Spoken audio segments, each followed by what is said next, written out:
দিল থেকে খালেস হৃদয়ে তাকে তওবা করতে হবে। কি করতে হবে বলেন? তওবা করতে হবে। তওবা করার জন্য সারা জীবন আপনি প্ল্যান মাফিক আকাম কুকাম করে ভাবলেন 70 বছর বয়স যখন হবে তখন তওবা করব, তওবা করে আল্লাহর সামনে হাজির হব না। তওবার কোনো সময় সীমা নাই, তওবার কোনো বয়সের কোনো বয়স সীমা নাই। তওবা করার জন্য আমার আল্লাহ তাআলা বান্দাকে বারবার বলেছেন। আমার রাসূল বলেন, আমি রাসূল নিজে সারা দিনে 112 বেশি বার তওবা করি। জোরে বলেন সুবহানাল্লাহ। আল্লাহ রাব্বুল আলামিন সুন্দর করে বলছেন, ইয়া আইয়ুহাল্লাযীনা আমানু তুবু ইলাল্লাহি তাওবাতান নাসুহা আসা রাব্বুকুম আন ইউকাফফিরা আনকুম সাইয়্যাতিকুম ওয়া ইউদখিলাকুম জান্নাতিন তাজরি মিন তাহতিহাল আনহার। জোরে বলুন আল্লাহু আকবার। তোমরা আল্লাহর কাছে তওবা করো, তওবার মতো তওবা তোমরা করো। তওবার মতো তওবা যদি করতে পারো, আল্লাহ রাব্বুল আলামিন বলেন তোমার সমস্ত সাইয়্যাতকে, সমস্ত গুনাহগুলোকে মিটায়া দিয়া আমি তোমাকে সুন্দর জান্নাত আমি তোমাকে উপহার দিয়ে দেব। জোরে বলুন সুবহানাল্লাহ। কিন্তু তওবা করবে কেমনে? তওবা তো করবে না, কারণ মদের দোকানদার। কিসের দোকানদার? মদের দোকানদার। ও তওবা করলে তো কাম হবে না, মদের দোকান আগে বন্ধ করতে হবে, ঠিক কি না? মদের দোকান দিয়ে কি তওবা করে লাভ হবে? বলেন লাভ হবে? সুদের দোকান খুলে কি তওবা করে লাভ হবে? সুদের দোকানদার তো বাগমারায় নাই। আছে সুদের দোকানদার আছে, আবার হজও করে 36 বার। কয়বার? 36 বার। 36 বার হজ করে, দেশে ফিরেই বারবার শুধু বলে, জানো আমার এই হাত 36 বার আল্লাহর কাবার দরজা ধরেছে। সাবধানে কথা বল, আমি কিন্তু জান্নাতের ডিলার। কি কথা কি বুঝতেছেন আপনারা? আমার নবীজি জীবনে হজ করেছেন একবার। আমার নবীজি হজ করেছেন কয়বার? একবার। আর সে হজ করলো কয়বার? কিন্তু ওইদিকে হজেরও ডিলার, কি বলে সুদেরও ডিলার। সুদের কারবার করে, সুদের কারবার করে তওবা করে করবেন কি? অন্যের বউকে নিয়ে শুয়ে থেকে তওবা করে লাভটা কি? তওবা মানেই হলো নির্দিষ্ট দোয়া শুধু নয়। তওবা মানে হলো চুরি করেছি আর চুরি করব না, জেনা করেছি আর জীবনে জেনা করব না, সুদের অঙ্ক কষেছি আর জীবনে সুদের অঙ্ক কষবো না। এটাই হলো তওবা। আল্লাহ তার সব গুনাহগুলোকে মাফ করে দিবে। সবাইকে রাজি আছেন এমন তওবা করতে? যুবকরা রাজি আছো?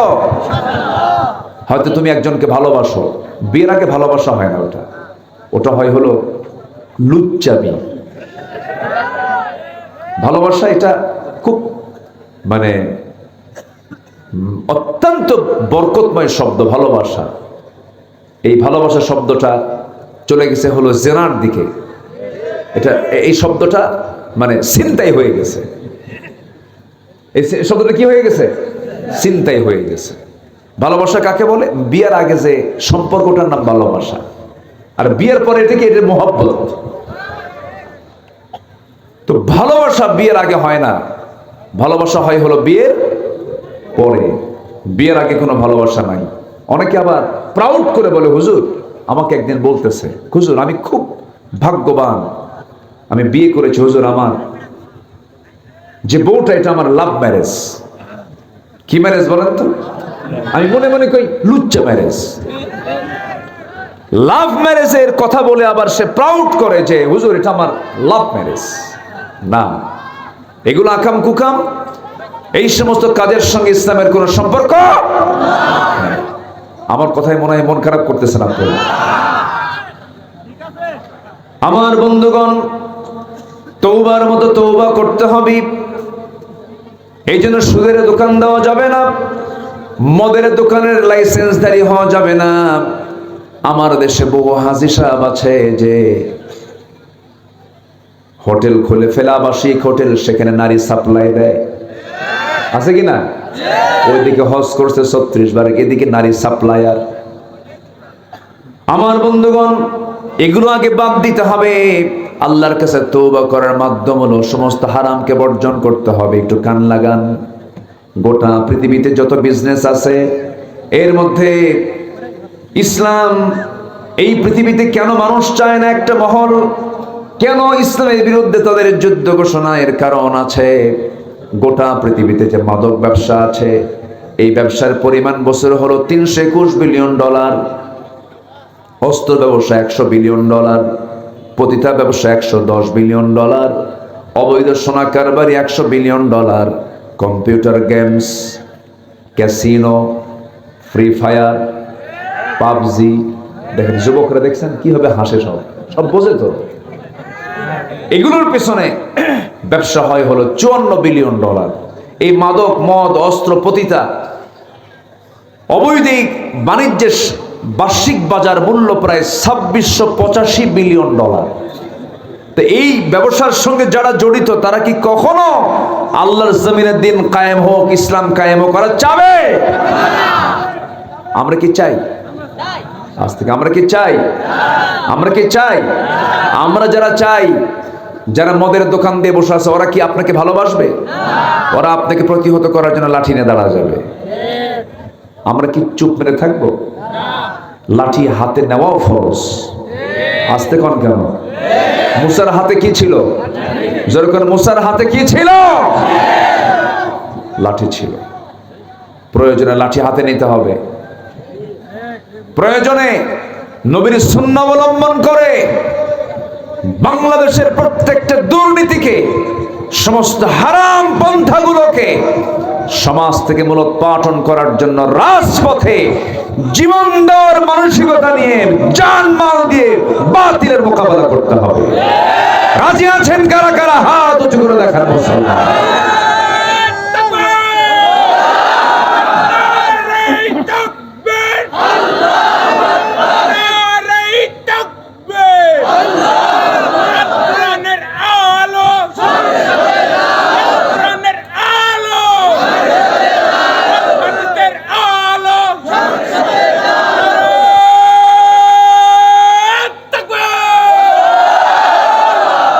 আল্লাহ কবুল করুন, জোরে বলি আমিন।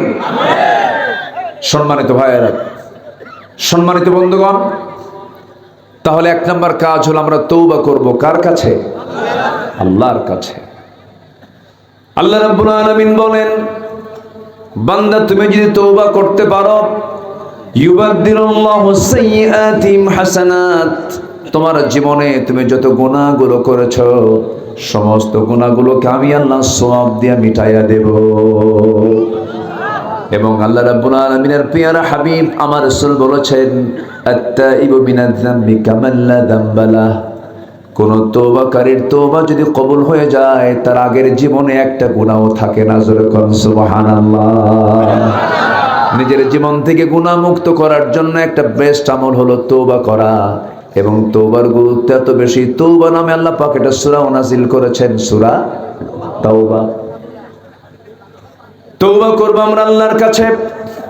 এক সাহাবীর কথা মনে হয়ে গেল, মহিলা সাহাবী জিনা করে ফেলেছেন, জিনার ফলে তার পেটে বাচ্চাও চলে আসছে।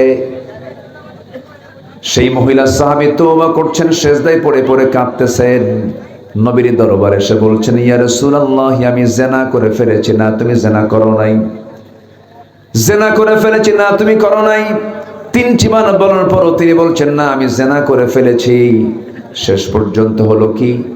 রাসূল বলছেন, জিনা তো করেছো, তার ফলে সন্তান পেটে আসছে নাকি? হ্যাঁ, সন্তান পেটে চলে আসছে। তাই যদি হয়ে থাকে, তোমার উপর আইন কার্যকর করা যাবে না। যাও, সন্তান ডেলিভারি হওয়ার পরে আসো। হুজুর, বাঁচবো তার গ্যারান্টি কি? রাসূল বলছেন, আমি তোমার জন্য দোয়া করছি, যাও। মহিলা চলে গেল। সন্তান ডেলিভারি হওয়া পর্যন্ত সেজদায় পড়ে পড়ে চোখের পানি ফেলে ফেলে কাঁদেন, তওবা করেন। সন্তান ডেলিভারি হওয়ার 2 দিন 3 দিন 4 দিন পরে নয়, মাত্র 1টা দিন পর নবীর কাছে এসে দ্বিতীয়বারের মতো বলছেন, হুজুর, সন্তান ডেলিভারি হয়ে গেছে, আপনি আমার উপর আইন কার্যকর করেন। কার ভয়ে? আসতে বলবেন না, কার ভয়ে? আসামি ধরাও লাগে না, আসামিকে জেলখানাও দেওয়া লাগে না, আসামি নিজেই হাজির হয় বিচারকের সামনে বিচারের জন্য একমাত্র কার ভয়ে? আমার বন্ধুগণ, আমার নবীজি বলছেন সন্তান তো ডেলিভারি হয়েছে, সন্তানটা জীবিত না মৃত? সন্তান তো জীবিত। হাউলাইনি কামিলাইন, 2টা বছর দুধ তোমাকে খাওয়াতেই হবে, তার হক তোমার স্তনে আছে, যাও দুধ পান করাও। হুজুর বাঁচবো কেমনে, তার গ্যারান্টি কি? রাসূল বলছেন দোয়া করি তোমার জন্য। মহিলা চলে গেলেন, সন্তানকে দুধ পান করানো শুরু করলেন।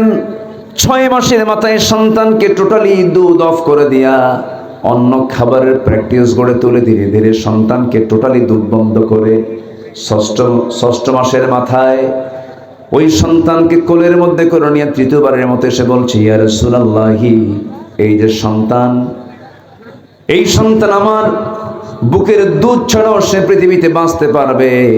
অন্য খাবার খাওয়া সে শুরু করেছে, শিখতে পেরেছে, শিখে নিয়েছে, আমি ছাড়াও সে বাঁচবে পৃথিবীতে। দয়া করে আমাকে আজকে আর ফেরত দিবেন না, আজকে আমার উপরে আপনি আইনটা কার্যকর করে দেন, বিধানটা কার্যকর করে দেন। আমি চাই আমার জেনার শাস্তি দুনিয়াতে হয়ে যাক, আখিরাতে আমি জেনাকারীর কাতারে যেন না দাঁড় হই, এই জন্য দুনিয়াতে আমি শাস্তি পেতে চাই। কার ভয়? আসতে বলবেন না, কার ভয়? আল্লাহর ভয়। আমার নবীজি হাতটা আগায় দিলেন, সন্তানটা কোলের মধ্যে নিয়ে বলছেন, ও সাহাবীরা, এই যে সন্তান আমার কোলে দেখতে পাচ্ছে, এই সন্তানের লালন পালনের দায়িত্ব যে বান্দা গ্রহণ করবে, ফাহিয়া ফিল জান্নাতি কাহাতাইন, জান্নাতের ভিতরে 2 নখের দূরত্ব অবস্থান করবে। এই কথা বলার সঙ্গে সঙ্গে কয়েকজন সাহাবী চলে আসলেন, একজনের কোলে সন্তানকে উঠায়া দিলেন। উঠায়া দেওয়ার পর আমার নবীজি বললেন, যাও এই মহিলাকে নিয়ে যাও, নির্দিষ্ট আইন অনুযায়ী বুক পর্যন্ত পুঁতে রেখে তাকে পাথর মেরে শেষ করে দাও। জেনার শাস্তি ইসলামে আছে না নাই বলেন? আছে। এই শাস্তি দিয়েছেন যিনি, তিনি আমার কে বলেন? বান্দার প্রতি বান্দার দয়া বেশি না আল্লাহর দয়া বেশি? এই সমস্ত আইনের বিরুদ্ধে কথা বলার মতো কিছু কুলাঙ্গান আমার দেশে আছে না নাই বলেন? বলে যেটা তো মধ্যযুগীয় আইন, মানুষকে কতল করা, হত্যা করা, এটা মধ্যযুগীয় আইন, অনেক বড় অপরাধ এটা। এই সমস্ত আইন মানা যায় না। এই সমস্ত কথা বলবে যারা, তাদের কি ঈমান আছে? আজ তাদের কি ঈমান আছে? আমার দেশে বহু নাস্তিক চেতনার এরকম লোক আছে। সম্মানিত ভাইয়েরা, আমার নবীজি বললেন, যাও নিয়ে যাও। সাহাবে কেরাম পাথর মারছিলেন, একজন সাহাবী পাথর মারলেন, ওই মহিলার শরীর থেকে ফিনকি দিয়ে রক্ত এসে তার হাতে লাগলো। সাইয়েদনা আলী রাসূলকে এসে বলছেন, ইয়া রাসূলুল্লাহ, আমরা যখন তাকে পাথর মারছিলাম তার শরীর থেকে কয়েক ফোঁটা নাপাক রক্ত আমার গায়ে এসে লাগলো। রাসূল বলছেন, তুমি কার রক্তকে নাপাক রক্ত বলো? তুমি কার রক্তকে তুমি নাপাক রক্ত মনে করে নাক শিকায়ত হলো, নাসিকা কুঞ্চিত করো? তুমি কি জানো ওই মহিলার জীবনের শেষ সময় পর্যন্ত যে পরিমাণ তওবা করেছে, এই তওবা যদি এই মদিনার 70 জন গুনাহগারদের মাঝে যদি বন্টন করে দেওয়া হতো, প্রত্যেকের গুনাহ মাফ করে আল্লাহ রাব্বুল আলামিন 70 জনকে জান্নাত দিয়ে দিতেন। আমার নবীজি বলছেন, যা হয়েছে হয়েছে, আর কিছু বলতে যেও না, জানাজার আয়োজন করো। ওই মহিলার জানাজার দায়িত্ব আমি কারো কাঁধে চাপায়া দেব না, আমি রাসূল ওই মহিলার জানাজার দায়িত্ব আমি রাসূল নিজে নিয়ে নিলাম। জোরে বলুন সুবহানাল্লাহ। তওবার ফলাফল এমন হয়, আমরা তওবা আল্লাহর কাছে করব, চোখের পানি ফেলে ফেলে কাঁদবো, আল্লাহ অমুক রাত্রিতে, অমুক দিনের বেলা অমুক আচরণটা করেছি, অমুক ভুলটা করেছি, আল্লাহ মাফ করে দাও। জীবনে এমন জাতীয় কোনো অপকর্ম করব না। আপনার চাইতে দেরি আমার আল্লাহর মাফ করতে দেরি নাই। জোরে বলি সুবহানাল্লাহ। মাফ চাইবো কার কাছে? আল্লাহর কাছে। আমার ভাইরা, নাম্বার 2 হলো নফসকে শুদ্ধ করার জন্য সালাতের প্রতি যত্নবান হতে হবে, নামাজের প্রতি যত্নশীল হতে হবে, নামাজটা কন্টিনিউ করতে হবে। আমার কথা কি বেজার হচ্ছেন আপনারা? আপনি শুধু আমার কথা কিন্তু শুনছেন না, এই প্রযুক্তির কল্যাণে এই কথাগুলো শুনতেছে লক্ষ লক্ষ নয় কোটি কোটি মানুষ। সবার কাছে এই কথাগুলো চলে যাচ্ছে। দয়া করে আলোচনাটাকে কমপ্লিট করার জন্য আপনাদের সাহায্যের প্রয়োজন।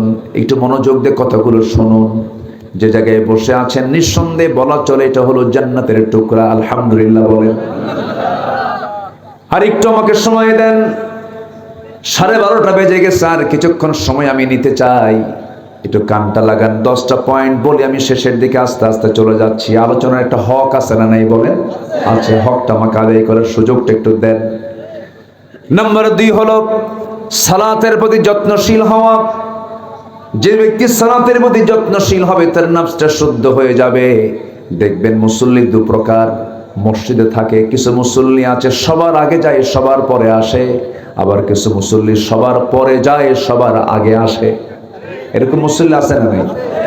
সবচাইতে ধৈর্যহীন মুসল্লি কোনটা? সবার আগে যে সেটা নাকি? সবার পরে যায় সবার আগে আসে, সে হলো ধৈর্যহীন মুসল্লি। নামাজ যদি একটু লম্বা হয়, নামাজ শেষে হুজুরকে বলে, হুজুর সূরা কি আর বড় পান নাই খুঁজা? ধমক মারে। রুকু লম্বা হলে পরে বিরক্ত হয়ে যায়। দিনের কাজে মজলিসে মাহফিলে বসলে গায়ে চুলকানি শুরু হয়ে যায়, ছটফট করে কেমনে তাড়াতাড়ি তাড়াহুড়ো করে বের হয়ে যাব। এগুলো হচ্ছে তার নফসের সমস্যা। সালাতের প্রতি যত্নবান হতে হবে।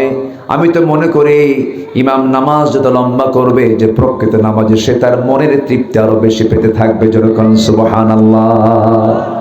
2019 সাল, করোনার একটু আগ দিয়ে, কোভিড-19 একটু আগ দিয়ে আমি হজে গিয়েছিলাম আমার আব্বা আম্মাকে সাথে নিয়ে। হজের সফরে যাওয়ার পরে কোন এক ফজরে মসজিদে নববীতে মদিনায় নামাজের জন্য গেলাম। ফজর নামাজ পড়তে গিয়েছি। একজন বৃদ্ধ ইমাম, মেবি আব্দুর রহমান হুজাইফা হবেন, 90 বছরের মতো বয়স। নামাজে দাঁড়ালাম। ফজর নামাজ শুরু হলো। ফজর নামাজ মাত্র 2 রাকাত নামাজ। সেই দিন ফজর নামাজ 2 রাকাত শেষ করতে সময় লেগেছিল প্রায় 39 মিনিট। 39 মিনিট ধরে 2 রাকাত ফরজ নামাজ আদায় করলেন ফজরের। আমার দেশের যে কোনো মসজিদের 4.5 লক্ষ মসজিদের যে কোনো মসজিদের ইমাম যদি কোনোদিন ফজর নামাজ 40 মিনিট ধরে যদি আদায় করে, নামাজও শেষ। বলেন নামাজ শেষে ফতোয়া জারি হবে, যার নাই কোনো গতি সে করে ইমামতি। কথা বলেন নাই? এই ঢিলে ইমাম রাখছো কেডা? তাড়াতাড়ি বাদ দিয়ে দাও, এমন দিয়ে হবে না, সংসার চলবে না, ব্যবসা বাণিজ্য চলবে না, নামাজি সব শেষ করে ফেলবে। কিন্তু না রে না ভাই, হাজার হাজার বছর, কোটি কোটি বছর কবরে শুয়ে থাকতে হবে। আমার বন্ধুগণ, সে কবরে যাওয়ার আগে যার নামাজের ডিউরেশনটা বেশি হবে, আল্লাহ রাব্বুল আলামিন এই কবরের জিন্দেগিতে আল্লাহ তার বান্দার জন্য সময় বের করে দিবেন। জোরে করুন সুবহানাল্লাহ। আমি সময় দেব কাকে? আর আল্লাহ আমাকে সময় দিবেন। আমি সময় দেব না, আল্লাহ আমাকে সময় দেবেন না। ফাযকুরুনি আযকুরুকুম, তুমি আমাকে স্মরণ করবে, আমি তোমাকে স্মরণ করব। আর তুমি যদি আমাকে ভুলে যাও, ওয়ামান আ'রাদা আন যিকরি ফাইন্না লাহু মাঈশাতান দানকা ওয়া নাহশুরুহু ইয়াওমাল কিয়ামাতি আ'মা قال رب لم حشرتني أعمى وقد كنت بصيرا। الله أكبر। আল্লাহ বলছেন যে আমাকে ভুলে যাবে, আমি তার জন্য দুনিয়ার জীবনটা সংকীর্ণ করে দেব এবং তাকে আমি হাসরের দিন অন্ধ করে তুলব, চোখে দেখবে না। বান্দা বলবে আমার তো চোখ ছিল, আজকে অন্ধ কেন? আল্লাহ বলবেন আমি তোকে চোখ দিয়েছিলাম, আজকে তোকে অন্ধ করে তুলেছি। এর কারণ হলো দুনিয়ার জিন্দেগিতে তুই আমাকে ভুলে গিয়েছিলি, ও কাযালিকাল ইয়াওমা তুনসা, এই জন্য আজকে তোকে আমি ভুলে গেলাম। আল্লাহর কসম করে বলি, এই কোরআনের আলহামদু থেকে মিনাল জিন্নাতি ওয়ান নাস পর্যন্ত যত আয়াত আমি পড়েছি, যতগুলো গবেষণা করেছি ভাঙ্গা চোরা, একটা আয়াত আমাকে সবচেয়ে বেশি ভয়ের মধ্যে ফেলে দেয়, সেটা হলো কাযালিকাল ইয়াওমা তুনসা। আল্লাহ বলেন তুই আমাকে ভুলে গেছিস, আজকে হাসরের দিন আমি তোরে ভুলে গেলাম।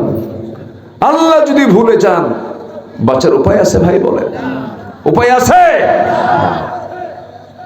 আমরা আল্লাহকে কখনো ভুলবো না। সব ভুলে যাব, কিন্তু কাকে ভোলা যাবে না? আল্লাহকে ভোলা যাবে না।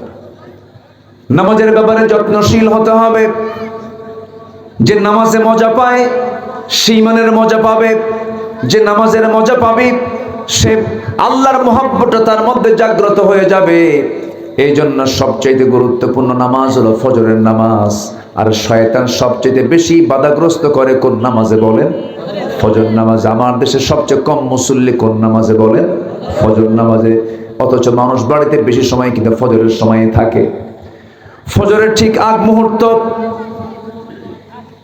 অর্থাৎ আজানের একটু আগে শয়তান প্রত্যেক বান্দার শিওরে চলে যায়, বিছানায় চলে গিয়ে তার পাশে বসে মাথার মধ্যে আঙ্গুল ঢোকায় দিয়া বলে, আলাইকা লাইলুন তাবিল, তোমার রাত বড় লম্বা, ঘুমাও ঘুমাও। আলাইকা লাইলুন তাবিল। এরপরে শয়তান তিনটা গিট মেরে সেখান থেকে চলে আসে। রাসূল বলেন, ওই শয়তানের বেঁধে দেওয়া তিনটা গিট যদি তোমরা ছোটাতে চাও, তাহলে তোমাদের তিনটা আমল করতে হবে। আজান যখন শুনবে, আজান শোনার সঙ্গে সঙ্গে বিছনা থেকে পিঠটা সরায় নিবে, 1 নাম্বার গিট ছুটে চলে যাবে। ওযু বানায় নিবা, 2 নাম্বার গিট চলে যাবে। এরপরে নামাজের নিয়তে মসজিদের দিকে রওনা দিবা, নামাজ শুরু করবে, নামাজটা শেষ হয়ে যাবে, 3 নাম্বার গিটটাও শয়তানের চলে যাবে। 24 ঘন্টা শয়তান তোমার কাছে আসার সাহস পাবে না। যেরকম সুবহানাল্লাহ। দিন শুরু হবে কি দিয়া বলেন? কোন নামাজ দিয়ে বলেন? আরো যেন দিন শুরু হবে কোন নামাজ দিয়া? ফজর নামাজ দিয়া। যে বান্দা সূর্যের আগে উঠবে না, সূর্য ওঠার আগে যে বান্দা উঠবে না, যে বান্দা পাখি জাগার আগে জাগবে না, সে মানুষই না। সে মানুষই না। আছেন আমার দেশে কি বলেন তো, পাখি জাগে আগে না মানুষ জাগে আগে? পাখি আগে জাগে। সূর্য আগে উঠে পড়ে, মানুষ ওঠে না। ঘুম পাড়তে পারতে মোটামুটি মাত্র 11টা বাজে। এরকম আছে না নাই? এই স্টাইল কার স্টাইল জানেন? সারা রাত জেগে থাকে আর দিনের বেলা বসে বসে ঘুম পারে। একটা প্রাণী আছে, আরেকটা প্রাণী আছে বলে, সারা রাত জেগে জেগে থাকে আর সারা দিন ঘুম পারে। কে? কুত্তা। আছে না? এরকম আছে না? ওর কিন্তু দিনে ঘুমায় না, দিনে ঘুমায়, রাতে কি জেগে থাকে। এটা এই জন্য হারাম। হারাম হওয়ার এটা একটা কারণ। আপনি হালাল প্রাণীর দিকে যান, ছাগলটার দিকে তাকান, ও রাত করবেই না, সন্ধ্যা হওয়া মাত্রই ঘরে চলে যায়। সকালবেলা ঘুম থেকে উঠে মোরগ একদম ফজরের সময় ডাক দেওয়া শুরু করে, কুকুরু কু আল্লাহু আল্লাহু সুবহানাল্লাহ বলবেন না? ডাকে। সব হালাল প্রাণী তারা আগেই, সূর্য ওঠার আগেই তারা জেগে যায়। কার জিকির করার জন্য? শুধুমাত্র কে জাগে না? আজ থেকে শুধুমাত্র কে জাগে না? মানুষ জাগে না।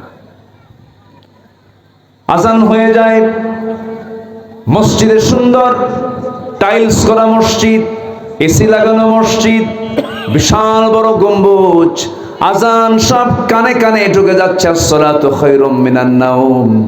কোনো মুসল্লি নাই। ফজরের সময় মোট মুসল্লি 5 জন। ওই 5 জনের ভিতরে 2 জন হলো ইমাম আর মুয়াজ্জিন। থাকলো কয়জন বলেন? 3 জন।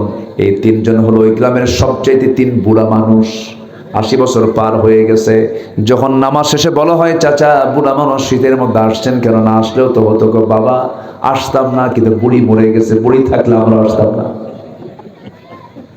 তাহলে ইমাম আর মুয়াজ্জিন চাকরির জন্য থাকে, আর 3 বুড়া বুড়িরা এই জন্য আসে। তাহলে মূলত মুসল্লি নাই। আমি কিন্তু বানায় বলতেছি না, বাস্তব কথাগুলো বলছি। লোক নাই মসজিদে, আবাদ নাই। পয়েস ঘোষের এই গ্রামে যে মসজিদটা আছে, আমি হলফ করে বলে যাচ্ছি, যেদিন আপনি দেখতে পাবেন জোহর আসর মাগরিব এশার চাইতে ফজরের মুসল্লি বেশি, মসজিদ ভরে গেছে, আল্লাহর কসম করে বলি, এই গ্রামে কোনো ব্যভিচার, জেনা, বেপরদা, সুদ, মাদক একটাও থাকবে না। থাকবে না। আমি চ্যালেঞ্জ দিলাম, এটা চ্যালেঞ্জ দিলাম। পয়েস ঘোষের বাসিন্দা, গ্রামের বাসিন্দা কারা? হাত তোলেন। পয়েস ঘোষের গ্রামের বাসিন্দা কারা? হাত তোলেন। আচ্ছা, এই 10 জনই। পয়েস ঘোষের লোকে 10-15 জন। এইদিকে আছে না, ঠিক আছে, মাশাআল্লাহ মাশাআল্লাহ, ঠিক আছে, হাত নামান, পিছনে আছেন, ঠিক আছে, ভালো। এই যে যারা হাত তুললেন, এই সব হাতগুলো যারা তুলছেন তারা কি 3 বছরের শিশু? 3 বছরের শিশু? সবার উপরে নামাজ পড়া কি বলেন? আরো জোরে বলেন। আমার মনে হয় না হলেও 100টা হাত উঠেছে। এই 100 জন যদি আজকে পয়সগোশের মসজিদে যদি ফজর নামাজে যায়, রেগুলার যদি 5 ওয়াক্ত নামাজ যদি মসজিদে পড়ে, এই গ্রাম থেকে শয়তান এমনি পালাবে। সিদ্ধান্ত কি নেওয়া যায়? আজ থেকে সিদ্ধান্ত কি নেওয়া যায়? ফজর পড়বেন কারা কারা হাত তোলেন? অনেকে হাত তোলে না, চিন্তা করে হুজুর কি বিপদে পড়লাম। হাত তোলেন না, আপনি হাত নামাজ পড়বেন না কেন? হাত তোলেন, জোরে বলি ইয়া আল্লাহ। আমাদেরকে ফজর, যোহর, আসর, মাগরিব, ইশা 5 ওয়াক্ত সালাত মসজিদে জামাতে আদায় করার তৌফিক তুমি আল্লাহ দিয়ে দাও। জোরে বলি আমিন, আরো জোরে আমিন। আল্লাহ পাক তুমি সবাইকে নামাজি বানাও, জোরে বলি আমিন। দুটো চলে গেল। নাম্বার 3, নফসকে শুদ্ধ করার জন্য আরেকটা উপায় হলো, যার মুখে শুধু মিথ্যা কথা আসে সে যেন রোজা রাখে। কি রাখে? রোজা রাখলে সে মিথ্যা কথা বলতে পারবে না। রোজা আছে যে রোজা নষ্ট হয়ে যাবে। নফসের শুদ্ধতা আসবে হলো নাম্বার 3, রোজা রাখার মধ্য দিয়ে। রোজা আমরা পার করলাম কয়েকদিন আগে, এখন চলছে শাওয়াল মাস, মনে হয় শেষের দিক চলে। যদি কোনো বান্দা শাওয়াল চাঁদের 6টা রোজা যদি নফল রোজা যদি পালন করতে পারে, মহান রব্বুল আলামিন 1টা বছর নফল রোজার ইবাদত তার আমল নামায়, সব আল্লাহ পাক তার আমল নামায় দিয়ে দেন। জোরে করুন সুবহানাল্লাহ। আমার বন্ধুগণ, কি হয়েছে? ডান পাশে কি ঘটনা? কি গাড়ি উল্টে গেছে? তা সবাই যান, ঠিক করে দেন। তো ওঠেন কেন? বসেন। যার গাড়ি উল্টে গেছে 2-1 গেলেই তো হবে। আপনি মাহফিল উল্টায় ফেলবেন তার জন্য? তো ওই দিকে এত নজর দেন কেন? আমার দিকে তাকান। নাম্বার 4 হলো আল্লাহর জিকির করা। আল্লাহ রাব্বুল আলামিন বলেন, আল্লাযীনা আমানু ওয়া তাতমাইন্নু কুলুবুহুম বিযিকরিল্লাহ আলা বিযিকরিল্লাহি তাতমাইন্নুল কুলুব। জোরে বলুন আল্লাহু আকবার। নাম্বার 5 হলো কোরআনের সাথে সম্পর্ক যারা বৃদ্ধি রাখবে, কোরআনের সঙ্গে সম্পর্ক যারা বৃদ্ধি করে ফেলবে, তাদের নফস কখনো শয়তানের দ্বারা আক্রান্ত হবে না। কারণ কোরআন তো এমন একটি কিতাবের নাম, যে ব্যক্তির হৃদয়ে কোরআন থাকে, যে ব্যক্তি কোরআন কিনের সাথে থাকে, শয়তান তার থেকে যোজন যোজন দূরে থাকে। এই জন্য কোরআন নিয়ে আমরা সর্বক্ষণ থাকবো। জোরে বলি ইনশাআল্লাহ। নাম্বার 6 হলো সেজদায় বেশি বেশি চোখের পানি ফেলে ফেলে কান্দা। সেজদার মধ্যে কান্নার জায়গা হলো সেজদার ভিতরে। আল্লাহ পাক সবচেয়ে বেশি খুশি হন বান্দা যখন সেজদার মধ্যে টাইমটা, সময়টা বেশি ক্ষেপণ করে সেজদার মধ্যে যখন ডুকরে ডুকরে কান্দে, চোখের পানি যখন জমিনে পড়ে। যখন কোনো বান্দার চোখের পানি 1 ফোঁটা আল্লাহর ভয়ে ফেলতে পারে, আল্লাহ রাব্বুল আলামিন বলেন, বান্দারে 7 সমুদ্রের পানি দিয়ে জাহান্নামের একটা কিনারাও নিববে না, কিন্তু বান্দা আমার ভয়ে যদি 1 ফোঁটা চোখের পানি ফেলতে পারিস, 1 ফোঁটা চোখের পানি দিয়ে 7টা জাহান্নাম আমি আল্লাহ নিভায়া দিয়া তোর জন্য আমি আল্লাহ জান্নাত বাজেট পাস করে দেব। চোখের পানি ফেলবো আমরা কার ভয়ে? আল্লাহ রাব্বুল আলামিন বলেন, يخرون للأذقان ويبكون ويزيدهم خشوعا। জোরে বলুন আল্লাহু আকবার। নাম্বার 7 হলো হালাল রিজিক উপার্জন করব আমরা। হালালের ভিতরে বরকত বেশি, হারামের মধ্যে কোনো আরাম নাই। বনের সম্পত্তি আপনি মেরে খেয়েছেন, 2 কোটি টাকার বনের সম্পত্তি আপনি বনকে বুঝায় না দিয়ে বনের সম্পত্তি আপনি মেরে দিয়েছেন। কিন্তু আপনি একটা কথা জেনে রেখে দিয়েন, এই যে হারাম 2 কোটি টাকা আপনার পেটের মধ্যে আপনি তুললেন, বনকে দিলেন না। আল্লাহর ক্ষমতা এমন, ক্ষমতা এমন ব্যক্তিও আছে পৃথিবীতে, চিকিৎসা করতে করতে তার সমস্ত সম্পদ শেষ। আছে না নাই? আপনি দিলেন না, আপনি হারাম খেলেন। হারামের কোন আরাম নাই। ওইদিকে আপনার পেটের মধ্যে এমন একটা অতিরিক্ত গোশত হবে, টিউমার। অতিরিক্ত গোশত কি? এমন একটা টিউমার হবে, বনের সম্পত্তি মেরে খেয়েছেন 2 কোটি, আর সামান্য টিউমারের দাম হলো 5 কোটি। আরো কয় কোটি বেশি বলেন? ওই 2 কোটি না দেওয়ার কারণে আরো 3 কোটি টাকা সব শেষ, আমও শেষ, কি কি কি সালাও শেষ। হারাম দিয়ে যেটাই করবেন সব ধুই মুছে সাফ হয়ে যাবে, কিছুই থাকবে না আপনার, সব শেষ হয়ে যাবে। সালমান এফ রহমান নাপার মালিক। কিসের মালিক? ওই যে নাপা নাপা ভ্যাকসিনকোর মালিক। নাপা মানে হলো প্যারাসিটামল। প্যারাসিটামল মানুষ চেনে না, কিন্তু কি চেনে? নাপা চেনে। এত বড় ব্র্যান্ড একটা কোম্পানি, হাজার হাজার কোটি টাকার মালিক হওয়ার পরেও শীত হয়ে পড়ে আছে কোথায়? কোথায়? পালাতে চাইছিল, দাড়ি কাটছে। পালাতে চাইছিল, পাঞ্জাবি খুলছে। পালাতে চাইছিল, পাজামা খুলে লুঙ্গি পরছে, গেঞ্জি পরছে। শেষ পর্যন্ত কোস্টগার্ড তাকে ধরে ফেলেছে। আইন মন্ত্রীকে বলে, আইন মন্ত্রী আপনাকে চিনছি স্যার, চলেন থানায় চলেন। আমি তো একা আসি না, আমার সঙ্গে আরেকজন আসছে। কে? কই যে তাকায় দেখো, কি সেনা তো যায় না, কোটাই দরবেশ দেখ। আমার বন্ধুগণ, সব টাকা বিফল, হারাম, কোন আরাম নাই, সম্মান থাকবে না, ইজ্জত থাকবে না, সব শেষ হয়ে যাবে। এই জন্য আমরা, আল্লাহ পাক বলছেন হালাল রিজিক তুমি উপার্জন করো, আমি আল্লাহ তাআলা হালাল রিজিকের জন্য তোমাকে জান্নাত আমি তোমাকে দান করব। নাম্বার 8 হলো মিথ্যাচার, গীবত বর্জন করতে হবে। মিথ্যাচার করা যাবে না, গীবত করা যাবে না। মিথ্যা বলার দিক থেকে আমার দেশের জনগণ বেশি মিথ্যা কথা বলে না, নেতারা বেশি মিথ্যা কথা বলে? বলেন বলেন বলেন। নির্বাচনের আগে বললো আপনারা এই জায়গায় দিবেন, পরে কয় মানি না। আছে কিনা? আছে কিনা? আছে কিনা? এই যে প্রতারণা, এই যে মিথ্যাচারিতা, বললাম একটা করলাম আরেকটা, এটার নাম রাজনীতি না, এটার নাম হলো নোংরামি। এই সমস্ত আচরণগুলো করবে যারা, আল্লাহ বলছেন এই সমস্ত সবচেয়ে বড় রোগ হলো, এই সমস্ত রোগগুলো গীবত করা যাবে না। দেখবেন অনেক বুজুর্গ লোক আছে, নামাজ পড়ে, রোজা রাখে, হজও করেছে, যাকাতও দিয়েছে, দান সদকাও করে, হাতের মধ্যে একটা তসবিহ নিয়েই থাকে। আছে না এরকম? আছে না?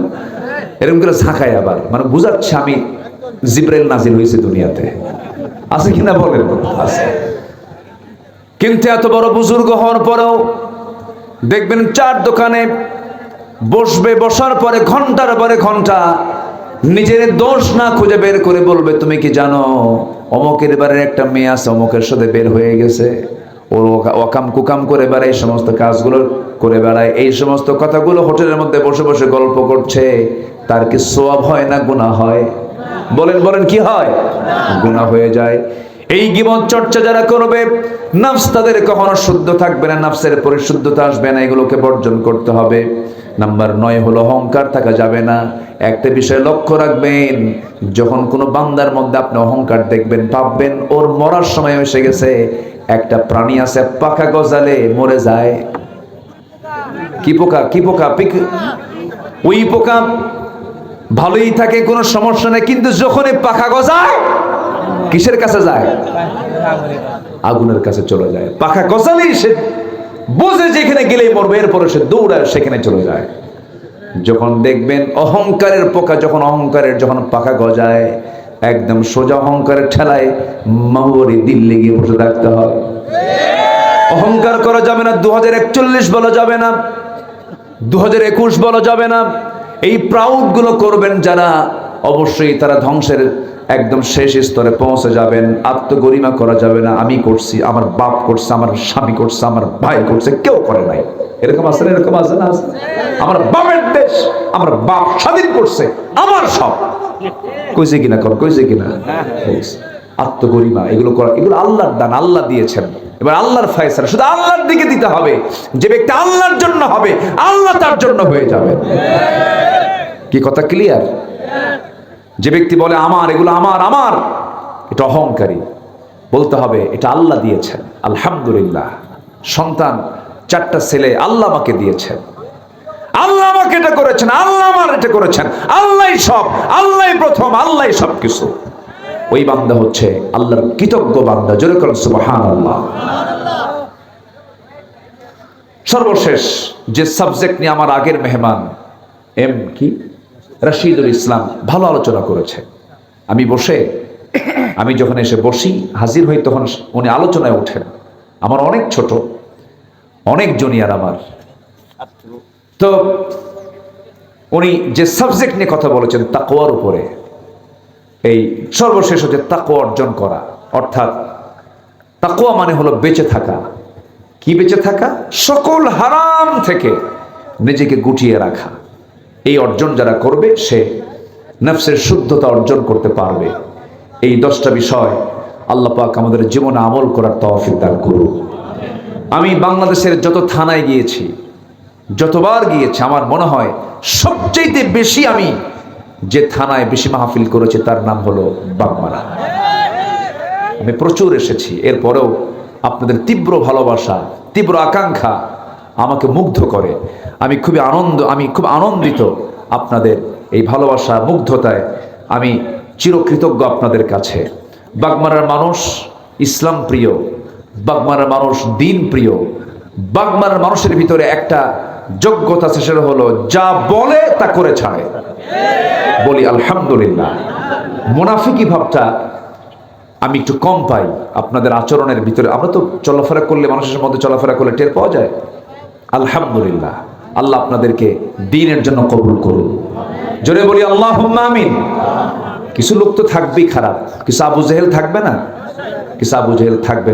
খারাপ না থাকলে ভালোর মূল্যায়ন হয় না, খারাপ না থাকলে ভালোর মূল্যায়ন হয় না। এই জন্য কিছু খারাপ থাকবে, এটা স্বাভাবিক। আবু জেহেল যেখানে রাসূল সেখানে, ফেরাউন যেখানে মুসাও সেখানে, নমরুদ যেখানে ইব্রাহিম সেখানে, হাবিল যেখানে কাবিলও সেখানে। এটাই পৃথিবীর নিয়ম। আল্লাহ তুমি বাগমারার প্রত্যেকটা ঘরকে ইসলামের দুর্গ বানায় দাও। মা বোনদেরকে দিন মেনে চলার তৌফিক দিয়ে দাও। স্বামীর অনুগত হওয়ার তৌফিক দিয়ে দাও। সমস্ত বেপর্দা থেকে হেফাজত করো। সারা সকল প্রকার অপসংস্কৃতি থেকে, সকল প্রকার ডিভাইসের আসক্তি থেকে মা বোনদেরকে, যুব সমাজকে তুমি আল্লাহ হেফাজত করো। মোবাইল দেখা, মোবাইল ব্যবহার করা জায়েজ না, আছে না নাই, এরকম প্রশ্ন যদি আমাকে কেউ করে, আমি তো উত্তর দিই কি জানেন? মোবাইল তার জন্য ব্যবহার করা জায়েজ যে মোবাইলকে চালাতে পারবে, আর মোবাইল যাকে চালাবে ওর ব্যবহার করা জায়েজ নাই। আমার কথা কি বোঝা গেল? উল্টো যদি আপনাকে মোবাইল ব্যবহার করে, আপনাকে চালায়, তখন আপনার মোবাইল ব্যবহার করা জায়েজ নাই। আপনার নিয়ন্ত্রণে যদি আপনি রাখতে পারেন তাহলে আপনি মোবাইল ইউজ করতে পারবেন। নচেত এটা ঈমান বিধ্বংসী একটা কামান বলা যায়। এটা মারাত্মক ভয়ঙ্কর জিনিস। কার বউ কি নিয়ে চলে যায় এই মোবাইল দিয়ে জানেন? কোন হিসাব থাকে না। আমি কি ভুল বলতেছি বলেন তো? ইনবক্সে ঢুকে যায়, মেসেঞ্জার, ইমো, লাইন, ভাইবার, কত লাইন দেখছেন? ইমো, মেসেঞ্জার, কি হোয়াটসঅ্যাপ, তারপরে ইনস্টাগ্রাম, কুড়িগ্রাম, কত কি। তো এই সমস্ত মানে ইনবক্সে আপনার নারীকে গিয়ে যদি আপনি ইনবক্সে নক করেন, কোন নারীর ইনবক্সে নক করা মানে তার বেডরুমে ঢুকে যাওয়া, মারাত্মক অপরাধ। এগুলো থেকে বাঁচতে হবে যুবকরা। আমি কথাগুলো তোমাদেরকে হয়তো বা ধাক্কা মেরে বললাম, কিন্তু ধাক্কা না দিলে তো সতর্ক হওয়া যায় না। আচ্ছা, তাহলে বলুন তো, মানুষ পৃথিবীতে বেশি না অন্যান্য প্রাণী বেশি? জলভাগে প্রাণ বেশি না স্থলভাগে প্রাণ বেশি? প্রাণ জলভাগে বেশি। কত প্রাণী! প্রশান্তের দিকে আপনি তাকান, প্রশান্ত কি ছোটখাটো? অনেক বড়। এই বিশাল হিমালয় প্রশান্তের মাঝখানে ডুবে যাবে। এত গভীর এক মহাসমুদ্র প্রশান্ত। সেই প্রশান্তের মাঝে কত প্রাণী আছে। কোনো হরতাল নাই, কোনো স্ট্রাইক নাই, কোনো বিক্ষোভ মিছিল নাই, কিচ্ছু নাই, কোনো অশান্তি নাই, কোনো মারামারি হানাহানি, কিচ্ছু নাই। অথচ সেই জলভাগের সবচাইতে বড় প্রাণী নীল তিমি, তার ওজন হলো 120 টন। একটা প্রাণীর ওজন যদি এরকম হয়, ওর খাওয়া মনে হয় কয়েকশো টাকা। তাহলে টনকে টন ওজন যার দেহের, তার খাবারও লাগে মনকে মন। নীল তিমি তার বাচ্চাকে প্রতিদিন দুধ পান করায় হলো সকাল বিকাল 50 থেকে 60 মন। কোন হরতাল আছে? বিক্ষোভ আছে? শোক আছে? অভাব আছে মানুষের মধ্যে? আসতে কোন আছে না নাই বলেন? আমার বন্ধুগণ, আল্লাহ রাব্বুল আলামিন বলেন, ওয়ামা মিন দাব্বাতিন ফিল আরদি ইল্লা আলাল্লাহি রিজকুহা। জমিনে যত বিচরণশীল প্রাণী আছে, সমস্ত প্রাণী রিজকের দায়িত্ব আমি কারো দায়িত্বে দেই নাই, আমি আল্লাহ নিজে সেই দায়িত্ব নিয়েছি। জোরে বলি সুবহানাল্লাহ। ছোট্ট পাখি বাসা থেকে বের হয়, শূন্য পেটে, কিচ্ছু নাই পেটে, তার খাদ্য গুদাম মনে হয় আছে, খাদ্য গুদাম মনে হয়, কোনো টেনশন নাই। সকালবেলা তার নিড থেকে শূন্য পেটে বের হয়, সন্ধ্যায় যখন ফেরে শূন্য পেটে না ভরা পেটে? ভরা পেটে। এবং প্রত্যেকটা পাখি, প্রত্যেকটা প্রাণীর জিকিরটাও শোনো না হয় আল্লাহর জিকির তারা করে, ওয়ালাকিন লা তাফকাহুনা তাসবিহাহুম, তারা যে জিকির করে তাদের ভাষা তোমরা বুঝো না। প্রত্যেকটা প্রাণী কুল্লু কদ আলিমা সালাতাহু ওয়া তাসবিহাহু, তারা আল্লাহর কাছে দোয়া করে, তাদের আল্লাহর তাসবিহ তারা প্রকাশ করে, আল্লাহর জিকির করে। এই জন্য আল্লাহ রাব্বুল আলামিন তাদেরকে এমন রিজিক দান করেন, খাদ্য গুদাম লাগে না। প্রত্যেকটা মুহূর্ত আল্লাহ রাব্বুল আলামিন তাদেরকে 16 আনা রিজিক তাদের হাতে পৌঁছায় দেন। যেরকম সুবহানাল্লাহ। কোনো টেনশন তাদের মাঝে নাই। যত টেনশন সব কার? মানুষের। ধরবো কেমনে, মারবো কেমনে, বুঝলেন নাই? পুকুর একজনের, দখল আর একজনের। যে সরকার ক্ষমতায়, ওই সরকারের লোকের ওই পুকুর। আচ্ছা, এটা কি বৈধ? না, না, জমির মালিক হতে হবে। সরকার আসলো, দখল হলো, সরকার আবার গেল, দিল্লি গিয়ে বসে থাকলো, ঠিক কি না? শান্তি হবে কেমন? ভেকু নাকি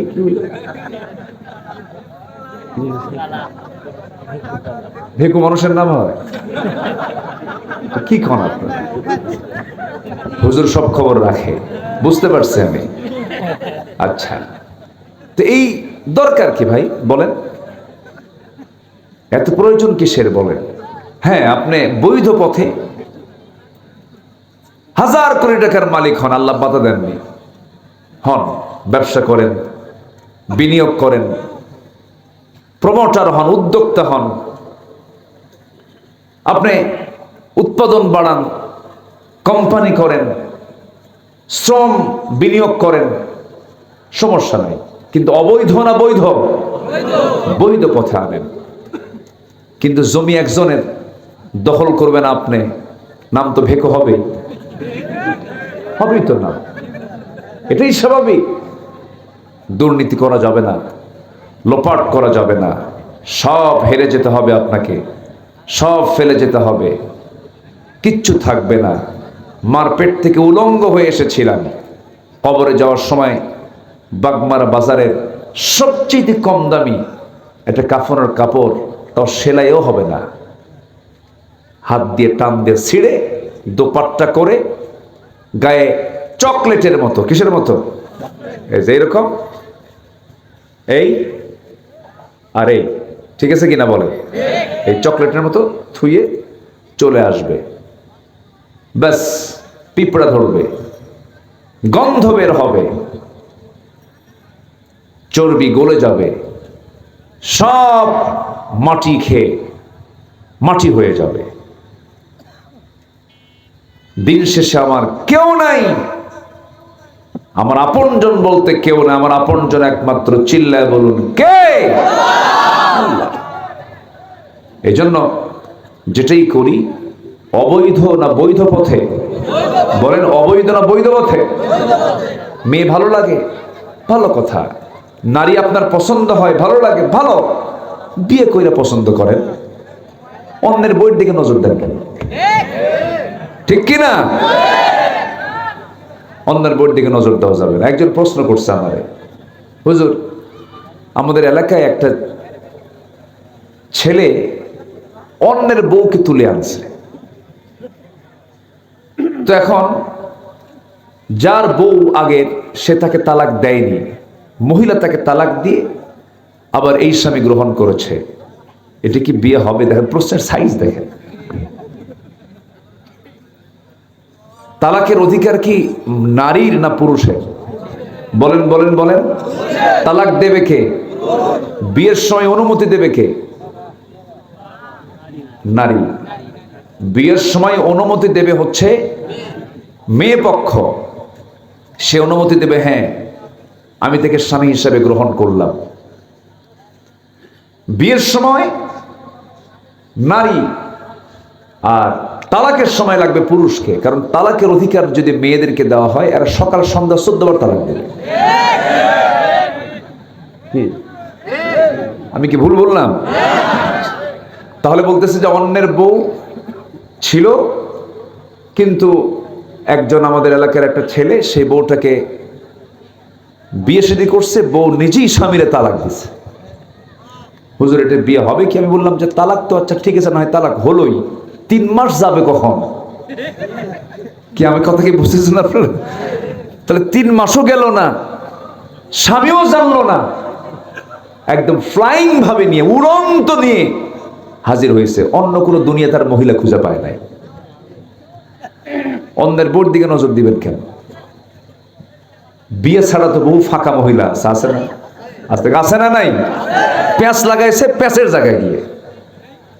এগুলো করার দরকার কি? অবৈধ। কামাই করবেন ভালো কথা, সুদের কাছে যাওয়ার দরকারটা কি? আল্লাহ বলছেন তুমি সবই করো, কিন্তু অঙ্কটা মিলে চলো। কার অঙ্ক? বিধানটা মেনে চলো। কার বিধান? আল্লাহর বিধান। টাকার প্রতি আকর্ষণ কার নাই? সম্পদের প্রতি আকর্ষণ কার নাই? ফেরেশতার নাই। কার নাই? যৌবনই নাই। সংসার হবে কেমনে? খাওয়া দাওয়া কিচ্ছু নাই। মানুষের আছে বলেই তো এগুলোর প্রতি আকর্ষণ আছে। আল্লাহ বলছেন আমি আকর্ষণ তোমাকে আমি নিজে দিয়েছি, কিন্তু এটাকে তুমি বৈধ পন্থায় এটাকে উপার্জন করো, গ্রহণ করো। বিয়ে করে নাও, সৎপথ বর্জন করো, হারাম পন্থাগুলো বর্জন করে ফেলো। এটা যদি করতে পারো তাহলে তোমার নফসের শুদ্ধতা আসবে। এই জন্য মহান রব্বুল আলামিন বলছেন সফলকে 1000 কোটি টাকার মালিক হলো না, মাস্টার্স কমপ্লিট করলো না, এরপরে পিএইচডি করলো না, ডাক্তার ইঞ্জিনিয়ার হলো না। কোন বান্দা সফল? কোরআনকে প্রশ্ন করুন, কোরআন সুন্দর করে জবাব দিচ্ছে। যারা পারেন সুন্দর করে বলুন, قد أفلح من تزكى وذكر اسم ربه فصلى بل تؤثرون الحياة الدنيا والآخرة خير وأبقى إن هذا لفي الصحف الأولى صحف إبراهيم وموسى جربون الله أكبر سورة الأعلى আল্লাহ রাব্বুল আলামিন সুন্দর করে বলছেন সফল তো সেই যে তার নফসকে শুদ্ধ করতে পেরেছে, নফসকে শুদ্ধ করতে পেরেছে এবং আল্লাহর জিকির যে ব্যক্তি ভালোভাবে করতে পেরেছে এবং নামাজকে যে কমপ্লিট করতে পেরেছে, তার চাইতে মহা সফল বান্দা এই দুনিয়াতে আর নাই। সুবহানাল্লাহ। কয়টা কাজ বলেন? কয়টা কাজ? 3টা কাজ। নফসকে শুদ্ধ করা, কার জিকির করা? এই জিকিরটা করবেন কেমনে? কাজের মধ্যে, সকল কাজে কার হুকুম মেনে নেওয়া। আর আমার দেশের জিকির কি জানেন? খাজা আছে, আছে এরকম আছে। কত যে দরবার এই এলাকায় নাই, ঠিক আছে, কিন্তু এটার সংখ্যা কিন্তু কম না। আপনি সিলেট যান, চট্টগ্রাম যান, কুমিল্লা, কুষ্টিয়া যান, লালন, আরো কত কি আছে, এরকম বহু দরবারে যান। ওরা গাজাকে বেহেশতের গাছ কয়। গাজা কিসের গাছ? বেহেশতের গাছ বলে, যেটা বেহেশত থেকে নাজিল হয়েছে। খাজা, দিল কর তাজা, ইসমে জালাল, গাজার কলকি খাওয়া হালাল। যেরকম নাউজুবিল্লাহ। সে চেহারাগুলো কি মনে হয় শয়তান দেখতে ওই রকমই। আসলে এরকম আছে না চেহারা? সে মোষগুলো কি, সে মোষের বাহারি ভাব দেখে সাদা মোষ লাল টকটকা, এত টানা জীবনে টানছে। কলকিও বিরক্ত।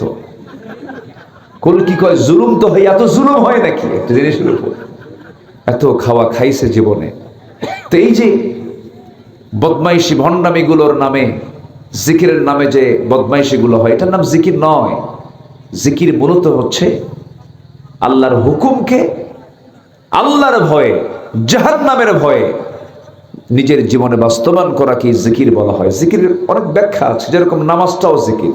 নামাজটাও কি জিকির। কোরআন তেলাওয়াত করাটাও কি, ইন হুয়া ইল্লা যিকরুল লিল আলামিন, এটা হচ্ছে আমার রবের পক্ষ থেকে একটা জিকির। যেরকম সুবহানাল্লাহ। তো জিকির মানে হচ্ছে ব্যবসায় আল্লাহর নাম স্মরণ করা, এটা একটা জিকির। ফাইদা কুদিয়াতিস সালাহ ফান্তাশিরু ফিল আরদি ওয়াবতাগু মিন ফাদলিল্লাহ ওয়াযকুরুল্লাহা কাসীরা। অর্থাৎ ব্যবসা বাণিজ্য, চাকরি বাকরি, লেনদেন এগুলো করতে গেলে তোমরা সেই সময় আল্লাহর নামটা আরো বেশি করে নাও। একটা মানুষের ইমানের পরীক্ষা কিন্তু চেক কিন্তু মসজিদে হয় না। একটা বান্দার ইমানের চেক কিন্তু মসজিদে হয় না। তার চেক হয় হলো বাজারে, তার লেনদেনটা কেমন। তার চেক হয় হলো ছাত্র জীবনে, তার ক্যাম্পাসে সে 3-4টা নোংরামি করে কিনা। কি কথা কি বুঝতেছেন আপনি? বয়ফ্রেন্ড জিএফ বিএফ এর পেছনে সে ঝুঁকে পড়ে কিনা। তো ইমান চেকের জায়গা হলো ক্যাম্পাস, ময়দান, লেনদেন, ব্যবসার প্ল্যাটফর্মে। ইমানের চেক মসজিদ নয়। এখানে আপনার মসজিদে কি চেক করবেন? এটা নামাজই হবে। এখানে ইমান চেক করতে হবে হলো আমার লেনদেনে। যার লেনদেন ঠিক নাই তার ইমানও আসতে কয়, তার ইমানও। একটা সূরাই আছে লেনদেনের সূরা, সূরাতুল মুতাফফিফিন। সূরাতুল মুতাফফিফিন। আল্লাহ রাব্বুল আলামিন বলেন, ওয়াইলুল লিল মুতাফফিফিন, ওই সমস্ত বান্দার জন্য ধ্বংস, ওই সমস্ত বান্দার জন্য জাহান্নাম যে বান্দাগুলো নেওয়ার সময় বেশি নেয়, দেওয়ার সময় কম দেয়। জোরে কোন নাউজুবিল্লাহ। এগুলো নফসের রোগ। এগুলো কিসের রোগ বলেন? নফসের রোগ। এরকম লোক তো মনে হয় বাগমারাতে নাই। নেওয়ার সময় বেশি নাই, দেওয়ার সময় কম দেয়। এরকম লোক আছে না? আছে? আচ্ছা। কেমনে ঠকাবে আর কেমনে সে নিজে জিতবে, এটা নফসের বিশাল বড় রোগ। আমি প্রায় একটা উদাহরণ দিই আমার বাস্তব জীবনের কথা। আমি বছর 15 আগে একদিন মাছের বাজারে গেলাম, মাছ কিনবো আমি। তো মাছ কিনতে গেলাম, ভিতরে ঢুকছে। ভিতরে ঢোকা মাত্রই মাছ এক বিক্রেতা দূর থেকে আমাকে দেখে লম্বা একটা সালাম দিল, জোরে সালাম দিল। লম্বা সালামের জবাব আমি লম্বা করে দিলাম। আমি কাছাকাছি গেলাম, বলতেছি, হুজুর আমি আপনার খুব ভক্ত, আপনার ওয়াজ শুনি। আচ্ছা, ভালো কথা, আলহামদুলিল্লাহ।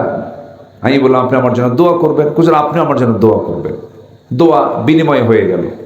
এবার বললাম, ভাই আমার তো মাছ নিতে হবে। হুজুর নেন। খুব জোরাজুরি করতেছে না। তো মাছ আমি তার থেকে নেব, নিলাম। তো ওজন করতে নিয়ে দেখি সে ওই যে আগে তো পাল্লায় ওজন করতো, এক পাশে বাটখারা আর এক পাশে হলো পণ্য। তো দেখি যে বাটখারার সাইডের চাইতে যেদিকে মাছ, এটার ওজনটাই বেশি, একদম মাটির সঙ্গে লেগে যাচ্ছে, ওটা উঠে যাচ্ছে। এত কম বেশি সে করে আমাকে মাছ বেশি বেশি করে দিচ্ছে। বললাম, ভাই এরকম কেন? এটা আবার কোন মাপ দিলেন আপনি? এত বেশি মানুষ দেয় নাকি? আমাকে বেশি দিয়েন না, আপনি আমাকে সঠিক মাপটা দেন, আমি খুশি হব। না হুজুর, দোয়ার জন্য বেশি দিচ্ছি। কাছে দেন। আমি কিচ্ছু বললাম না। বারবার বলেও যখন হলো না, উনি আমাকে বেশিই দিলেন। তো পরে ভাবলাম, বেচারা এরকম করে ক্ষতিগ্রস্ত হবে, লস হবে, এত বেশি দিলে কি এটা নেওয়া যায়? আচ্ছা, দিলই যখন, দেখি আমি কিছু হাদিয়া দিয়ে আমি তাকে ধন্য করতে পারি কিনা, এরকম একটা চিন্তা মাথায় আসলো। জন্মদিন আসলে আমি তাকে কিছু দেওয়ার চেষ্টা করব। কারণ কেউ কিছু দিলে তো দেওয়া দরকার, ঠিক ঠিক কিনা বলে? এতে মোহাব্বত কমে না বাড়ে? তাহাদু তাহাব্বু, হাদিয়া দাও, ভালোবাসা মজবুত হবে। বউ আপনার ঠিক আছে, বউ আপনাকে ভালোবাসে, তাও ঠিক আছে। ঈদের দিন আপনি তার জন্য স্পেশালি একটা গিফট আইটেম তার সামনে হাজির করে বললেন, আমি তোমাকে খুব ভালোবাসি, দেখবেন ভালোবাসা কমবে না বাড়বে? বাড়বে। যে কইছে জোরে ঠিক, ও বিয়েই করে নাই। আচ্ছা, তো আমি এরপরে ভাবলাম দেখি তো মাছটা সে আমাকে দিল কতটুকু, বেশি দিল। এটা আমি অন্য জায়গায় গিয়ে একটু যাচাই বাছাই করলাম, মাপ দিয়ে দেখি 250 গ্রাম নাই। তো ভাবলাম এ যদি হয় মাটিতে ঠেকে, পাল্লা মাটিতে ঠেকার পরে যদি দেখি 250 গ্রাম সমান হলে কি হতো? কি কথা, কি বুঝতেছেন আমার কথা? এগুলো সব কিসের রোগ বলেন তো? বলেন কিসের রোগ? নফসের রোগ। আজকে আমার ওয়াজি হচ্ছে এই সাবজেক্ট নিয়ে। আমরা এটা ঠিক করার চেষ্টা করব। এটা ঠিক করার জন্য 10টা পন্থা আল্লাহ পাক শিখিয়েছেন। কয়টা পন্থা বলেন তো? 10টা পন্থা। 10টা পন্থা অবলম্বন করলে পরে নফসের যে রোগগুলো ঠিক হয়ে যাবে। এটা কার পরামর্শ? আমি কি একটাও বলেছি? বলি নাই। আসুন আস্তে আস্তে আমরা বলি। কোন প্রাণীর মধ্যে এই জাতীয় কোনো হিংসা নাই, মিথ্যা নাই, কোন প্রাণীর ভিতরে কোনো ঠকবাজিও নাই। সব কিছু কার মধ্যে? মানুষের মধ্যে। কিভাবে মানুষ মানুষকে ঠকায়, কিভাবে ওজনে কম বেশি দেয়, কিভাবে আইলগুলো কোদাল মেরে মেরে এত চিকন করে পুলসিরাত ফেল, এত চিকন আছে না? আছে কিনা? আছে কিনা বলেন? আচ্ছা, কোদাল মারবে আইলের কাছে গিয়ে বাঁকা করে না সোজা করে? মানে কেমনে? এমন বাঁকা করে যে আগে বাঁকা করছে ওর বাঁকার সাইজ দেখে আরেকজন এসে ওই সাইড থেকে আরো ডাবল বাঁকা করে। এরকম করে যদি 2-3 বছর করে তাহলে কি আর আইল থাকে? আইলি ঠিক না। এগুলো নফসের রোগ। এগুলো তুই মারলি বাঁকা করে, আমি আর ডাবল বাঁকা করলাম, না, উচিত না। আমার বন্ধুগণ, নফসকে ঠিক করতে হবে। নফসের খায়সাত হলো উদারতা নয়। দেখবেন কারো হৃদয়ের মধ্যে এমন পরিমাণ হিংসা, জমি কেনে একজন, ঘুম হয় না আরেকজনের। গ্রামের ভিতরে একটা ছেলে পড়াশোনা করে একটু বড় হয়ে উঠেছে, হয়তো কলেজের প্রফেসর হয়েছে, ব্যবসায়ী হয়েছে, হয়তো ইঞ্জিনিয়ার হয়েছে, ফার্স্ট ক্লাস গেজেট কর্মকর্তা হয়েছে, গরিবের ছেলে হয়েছে। ও কেন হলো, কি জন্য হলো, এত বড় অফিসার হলো কেন? হিংসার যন্ত্রণায় গোটা রাত ঘুম হয় না, ওষুধ খায়া ঘুমায়। আছে না? আছে কি না? আছে। জমি কিনছে একজন, ও জানে না কোন জমি কিনলো, এই জমি কিনছে, কিনলো কেমন? কি আমার কথা কি বুঝতেছেন? এগুলো সব হলো নফসের রোগ, সব নফসের প্রবলেম।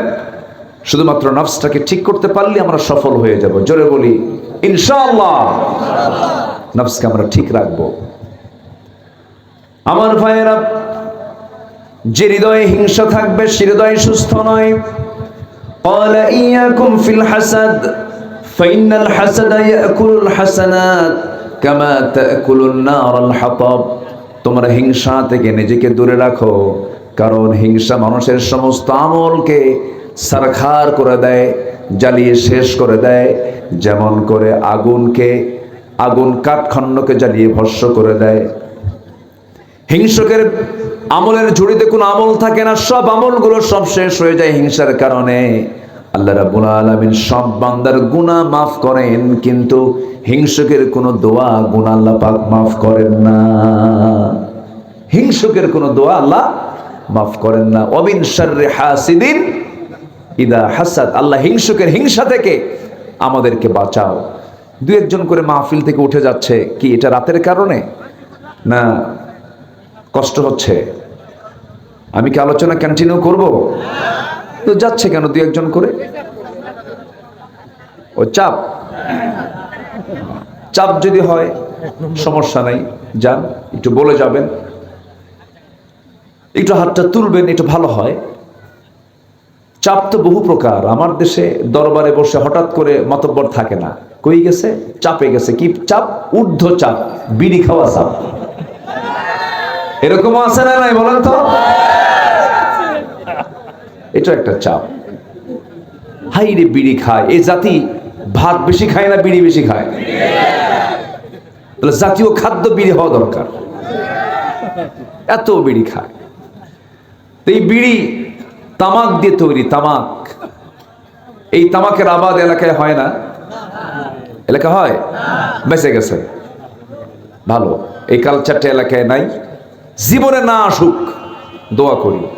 কুষ্টিয়া, মেহেরপুর, রংপুর, চট্টগ্রাম, পাহাড়ি অঞ্চল, রামৌখিয়া, গর্জনী, এগুলো এলাকায় এই তামাকের ব্যাপক চাষ আছে, প্রচুর আবাদ হয়। তো এই তামাকের গাছ এর সঙ্গে আপনারা কতটুকু পরিচিত আমি জানি না। তামাকের পাতাটা খুব সজীব, সবুজ, তরুতাজা, মনে হয় সাবায় আমি খাই, এত সুন্দর, এত সুন্দর পাতা। তো আমি একদিন যাচ্ছিলাম এরকম একটা তামাক গাছের পাশে দিয়া, আবাদের পাশে দিয়া, তো ভাবলাম যে এই পাতাগুলো এত সজীব, কোনো বেড়া নাই, কোনো গার্ড নাই, তো ছাগলগুলো তো খায়া শেষ করে দেওয়ার কথা। একজনকে বললাম, ভাই এই গাছগুলো কি গরু ছাগল খায় না? হুজুর, কুত্তাও খায় না। বুঝতেছেন কথা? আচ্ছা, তাহলে তামাক এটার ক্ষতিকর দিক ছাগল বোঝে, গরু বোঝে, মহিষ বোঝে, 4 পা বোঝে, কয় পা বোঝে না? কয় পা বোঝে না? অথচ অবুঝ প্রাণীরা বোঝে। যারা অবুঝ, কোনো সেন্স নাই, ভালো মন্দ বিচারের ক্ষমতা নাই, ওই চতুষ্পদ জন্তু বোঝে এটা খেলে ক্ষতি আছে, খায় না। খায় কয় পাও? কি যে রাগ করতেছেন আপনারা হুজুর, কি যে দিচ্ছেন এগুলো, রাগ করতেছেন নাকি? এগুলো খায় মানুষ, অখাদ্য কুখাদ্য খায়। এটা কত বড় ক্ষতি! শুধু ক্যান্সার হসপিটালে যাবেন, ক্যান্সার হসপিটালে গেলেই টের পাবেন যে এটার ক্ষতিটা কি। লাংস পচে গেছে, ডাক্তাররা বলে এটার 1 নম্বর কারণ টোবাকো, তামাক। পান খান আপনি, পান খেতে সমস্যা নেই, পানের রস ভালো, কিন্তু পানের সাথে আবার হাকিমপুরি রহমতুল্লাহ আলাইহি খেলো, ওখানে তামাক ঢুকায়, কাঁচা তামাক ঢুকে দেয়। কাঁচা মানে ওটা ডাইরেক্ট, আর এটা পুড়ে পুড়ে খায় মানুষ। কি যে সব কিসের রোগ? নাফসে। বলেন সব কিসের বলেন? নাফসে। জানে খারাপ, এরপরেও খায়। এই জন্য আজকে আমি এমন একটা সাবজেক্ট ধরেছি যেটা ঠিক হলে সব ঠিক হবে। একদম আপনি ফ্রেশ হয়ে যাবেন, জান্নাত আপনাকে ডাকবে। জোরে করে সুবহানাল্লাহ। জান্নাত আল্লাহ আমাদের জন্যই বানাইছেন, জান্নাতে যাব না আমরা? নেশা এত ভয়ঙ্কর। আমি উত্তরবঙ্গের কুড়িগ্রামের না কোথায় যেন একটা মাহফিলে গিয়ে যখন জান্নাতের বর্ণনা দিচ্ছিলাম, জান্নাতের আলোচনা করছিলাম, জান্নাতে এই খাবার থাকবে, এই খাবার থাকবে, জীবনের শক্তি বাড়বে, মধুর ঝর্ণা, দুধের ঝর্ণা, এরপরে পানির প্রস্রবণীগুলো থাকবে, অনেক বর্ণনা দিচ্ছিলাম, জান্নাতের বর্ণনাগুলো দিচ্ছিলাম, হুর থাকবে, অনেক কিছু থাকবে। এক বুড়ো চাচার সামনে থেকে দাঁড়ায় বলে, হুজুর আপনি একটা জিনিস বাদ পড়ছে, হুজুর জান্নাতে কি বিড়ি থাকবে না? কি বুঝতেছেন কি? মানে ওর মানে নেশাই হয়ে গেছে হলো বিড়ি, ও জান্নাতেও বিড়ি চায়। সম্মানিত ভাইয়েরা, এই জন্য আমরা নফসকে ঠিক রাখবো। জোরে বলি ইনশাআল্লাহ। 10টা পন্থা। কয়টা পন্থা বলেন তো? একটু মনোযোগ দিয়ে কতগুলো শুনবেন, কাজে লাগবে। আমার মা বোন যারা আসছেন তারাও শুনবেন। মা বোনদের অন্য নেশা না থাকলে অন্তত ইন্ডিয়ার সিরিয়াল নেশাগুলো খুব ভালো আছে। তারা যদি একবেলা যদি বাদ থাকে দেখা, অন্য বেলায় কাজা সহ আদায় করে। এটা মেয়েদের এই নেচারটা ভালো না, এটা বাদ দিতে হবে। কি নাটক আছে না এরকম, খুব আসক্তি তাদের মধ্যে আছে। বাচ্চাগুলো নষ্ট হয়ে যাচ্ছে মাদের হাতে স্মার্টফোনের কারণে। আমি কি ভুল বলতেছি বলেন তো? মাদের স্মার্টফোন হাতে নিয়ে চলে, মার কতটুকু দেখে, মার থেকে ছিনতাই করে আবার বাচ্চা, এমন কান্না কান্দে, দে চোখ শেষ, কান শেষ, হার্ট শেষ, সব শেষ, ওর নিজেও শেষ। এগুলো সব কিসের রোগ? বলেন বলেন, কিসের? নাফসের রোগ। একজন নাচানাচি করতেছে, পরনারী পরপুরুষ নাচানাচি করছে, অর্ধলগ্ন দৃশ্য সে মিডিয়ার সামনে উপস্থাপন করছে, সে গুনাহগার হয়ে গেল। কিন্তু আপনি যে দেখলেন সে অভিনয় করলো, সে এক গুনাহগার, আপনি দেখলেন সমান গুনাহগার হয়ে গেলেন। নাউজুবিল্লাহ। এই চোখের হেফাজত করতে হবে, এই কানকে হেফাজত করতে হবে, নফসকে হেফাজত করতে হবে, কুচিন্তা কুপরামর্শ সবকিছু থেকে নিজেকে পরেজ রাখার চেষ্টা করতে হবে। এর জন্য এক নাম্বার, নফসের শুদ্ধতার জন্য এক নাম্বার হলো